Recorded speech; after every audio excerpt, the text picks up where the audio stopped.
Hi, my name is Lauren Harris, and I am so fucking excited.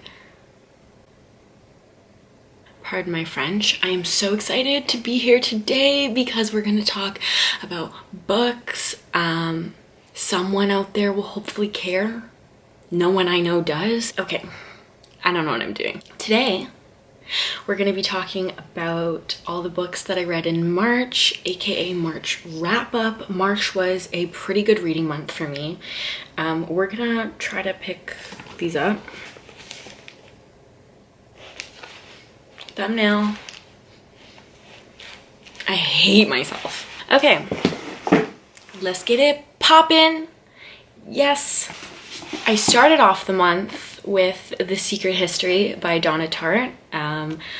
A friend of mine, she really likes this book. She read it years ago and she liked it enough to gift it to our creative writing teacher in high school last year. And so I finally read it. This is the first Donna Tartt novel that I finished. I was reading The Goldfinch. I was about 150 pages in, really enjoying it, right up my alley. Fun. And then I spilt soy sauce on it and I was like, whatever. And then I spilt salad dressing on it. And I was like, okay, I'm done. So The Secret History by Donna Tartt. This is the story of some college students. I'm very close to saying university. I'm Canadian. It's college in the US. College. So college students during 1 year of their schooling, they are classics students, so they're smart, they're pretentious, you know. And I don't really want to say more than that. In terms of the premise, I would say, like, the synopsis doesn't even tell you that much. It's really dark and there's never really a point of, like, happiness in the novel. Maybe, like, there are very few happy times. It's really dark. The setting I really enjoy. The writing I really enjoy. Donna Tartt's writing is very fluid and beautiful without being fluffy, in my opinion. And so the writing was, like, very enjoyable to read to me. There's also, like, a lot of references to, like, Greek mythology. I keep saying, like, there's a lot of references to Greek mythology, which was interesting. I don't really know that much about Greek mythology, but it was quite enjoyable to read. Yeah, good. I don't rate books, like, I don't do Goodreads. I look at other people's wow. I look at other people's reviews, but I don't, like, write my own. If I was to rate this out of 5 stars, 4 stars. I felt very unsatisfied by this book. Certain points made me angry. The sibling thing, if you read this book, the sibling thing at the end, I hated that. I wish that was not a part of it. Anyways, next. Next, I read my first Vonnegut novel ever, SlaughterhouseFive. I was like, listen, I'm just gonna start at the top here. Like, we're going for SlaughterhouseFive. This is now one of my favorite books. 5 out of 5 fucking stars. So good. This is a satire on war. It's about a man and he's recounting his war experiences. And how do I describe the other aspect? And that's kind of melded into this man's imagination, which to him is his reality. I don't know how else to explain it. It's really good. I really liked how the themes were, like, death is a big theme in this novel, and I liked how it was written about, almost as if it's, like, very insignificant. Yeah, it's like this dude's search for meaning, and, like, it's so good. The writing is great. It's really short. It's enthralling. When you're not reading it, you're thinking about it. You're thinking about reading it. So yeah, so good. So good. I have another Vonnegut on my shelf, which I'm really excited to read. I can't believe I've never read him before, but I've learned my lesson. This is so good. If you've never read this, go read it. It's only, like, it's literally 260 pages. I did a little reread Lolita by Vladimir Nabokov.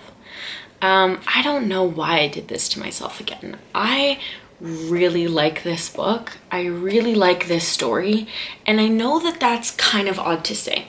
Pretty much, this is the story of a man, Humbert, and his infatuation with a child, Dolores Hayes. So it's pretty much his, you know, his life before meeting Dolores. You kind of get a sneak peek into what possibly has contributed to his pedophile tendencies, pedophiliac, I don't know what the word is. This book is written very, very well. It's kind of hard to read at times. Humbert kind of gets lost in his own head, I feel, and he kind of goes off on these tangents. His emotions are ridiculous, like so strong, so just exaggerated, and it's very interesting to read. This is one of those stories that is written by kind of an unreliable narrator.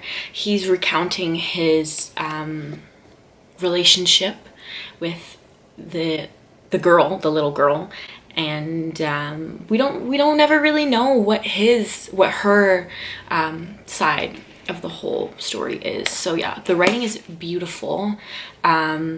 The first time I read this, I read every single annotation. This is the annotated version, and there's like 200 pages of notes, and this time I didn't, and it was much more enjoyable. Obviously, like the French, I would go back and look, and if there was a reference that I just completely didn't understand, I would go back and look. The introduction in this version is also really, really good. Yeah, I really like this story. I think it's super messed up and really sad and just horrible for everyone involved, and that's my favorite thing. Yeah, Lolita. How do I rate this book? 5 stars, bitch. Like, Nabokov has made it so that you can almost sympathize with Humbert. Like, you're reading it and you're like, oh, like, poor guy, like, ooh. But then you're like, no, he's a pedophile. Like, what am I saying? You know? So when a book is able to do that to you. I also rewatched the movie, and it's just, I can't. It's too much. I'm not rereading that anytime soon. After I read those novels, I was like, let me read something kind of light. So I read Acid for the Children. Flea, who is the bassist for the Red Hot Chili Peppers. His name is Michael. I don't actually really know what his name is. I really don't. I'm not the biggest Red Hot Chili Peppers fan. Danny California is my favorite song by them. Way better than Californication. Unpopular opinion, whatever. This is a memoir, and I don't really read a lot of memoirs, but this was good. What I liked about this memoir is that it's his life, like it's his childhood. It's before the Red Hot Chili Peppers, so it's, you know, before he's famous, which I really enjoyed. That's kind of what I wanted this book to be. His writing is pretty good. Some sentences felt very, some sentences felt very cliche, which I feel like happens in a lot of memoirs. He's not a professional author, you know, so, but he is an author, so good for him. It was good. It's there's a lot of drug use in this memoir. So if that's triggers you, yeah, there's a lot of drug use, some, you know, family neglect. It was really enjoyable. I'm glad I got to learn more about this dude.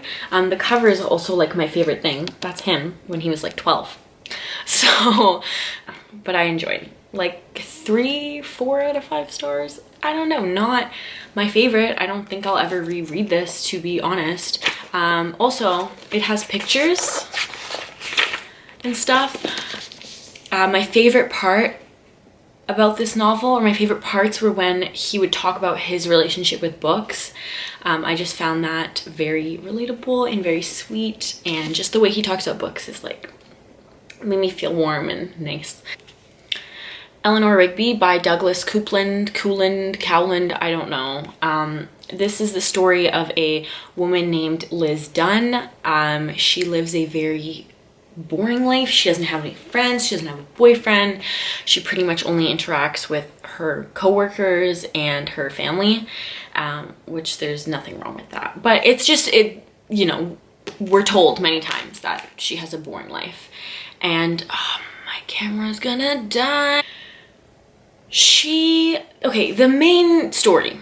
She one day gets a call, ding da ding, a young man has been found. He's in the hospital and he has a medic alert bracelet that has her name and phone number. Yeah.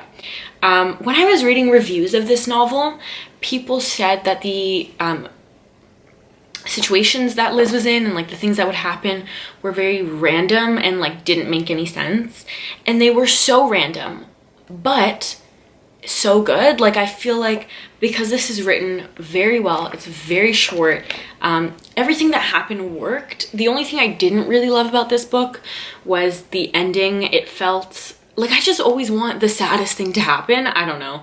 So the ending was like, oh, happy. Like, okay, well, you could have fucking, you took that route, you know? I feel like some people might find this boring.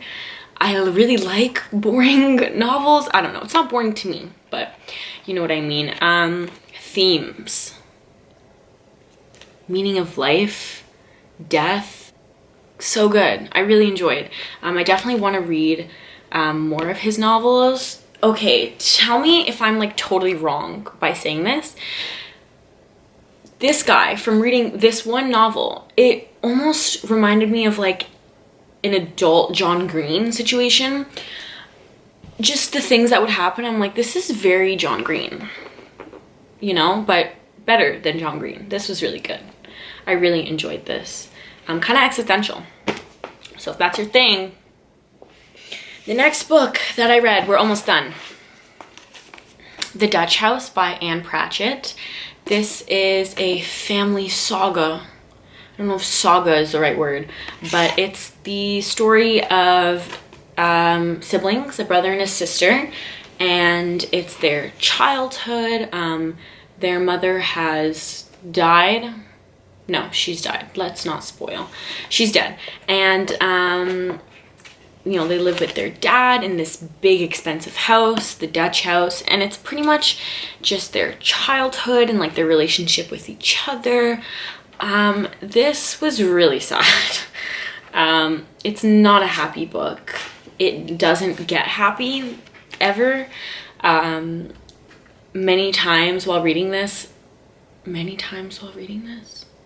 I was angry. There's one character that like you hate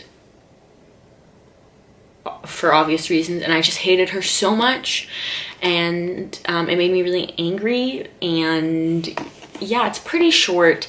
Not my favorite book. It's kind of boring. Again, boring doesn't bother me, but I don't really understand the point. Didn't really get the point. But the writing is really nice. It's sad. It's family dynamic. Sad family dynamic. Sadness and no one's ever fucking happy. The book I'm currently reading, haven't finished, Anna Karenina by Leo Tolstoy. Did I rate that book? 3 out of 5 stars. Give him 3. Yeah, Anna Karenina by Leo Tolstoy. I have about 200 pages left, so this won't be finished by the end of March. This is the story of a bunch of Russian high society people, and it's set in the mid 1800s. Mid or late? No, well, because some of the political things are like, they were abolished, like late 1800s, I think. Yeah, so mid 1800s. So it's, you know, family dynamic, love, politics, farming. It's really good so far. The first 200 pages were like amazing. It's gotten a little bit slow. There's like a lot of farming talk at points that I just don't care. I really like some of our characters. So far, I really just don't like Anna Karenina. I don't know if we're meant to not... I think we're meant to like her. I don't really like her. I think she's a whiny ass bitch. The writing is great. These annotations I have are so good. Like, things that I have... Oh, some... I got too excited for a second there. Can't wait to go back and read the parts that I've like, highlighted and annotated, and it's just, oof, Tolstoy is real good, real good. The writing, did I say that the writing is good? The writing is great. There are a lot of characters, so it does take a little bit of getting used to. There's also a list of principal characters, so you can always refer to that. 4 out of 5 stars so far. So far. We're gonna try to finish this tomorrow. I feel like once I finish this, I will be one step closer to being ready to read War and Peace, and that's kind of all I want in life. Yeah, Anna Karenina. If you like big Victorian novels like me, then yeah, this is good. Obviously, I haven't finished it, so my thoughts are still kind of like, you know, I'm in the midst of reading it type of thing. So that's all. My camera's gonna die, so we're gonna try to wrap this up real fast. I hope y'all enjoyed. Let me know if you have any requests for any future bookish videos. Obviously, like, I don't want this to be a full-on book channel. I just kind of want to like post whatever suits me and whatever I enjoy filming, you know? So yeah. Like, comment, subscribe, dislike if that's how you're feeling. Also, follow me on Instagram. I posted an Instagram picture today or yesterday, whenever you're seeing this. That's all. Peace out. Stay reading, motherfuckers.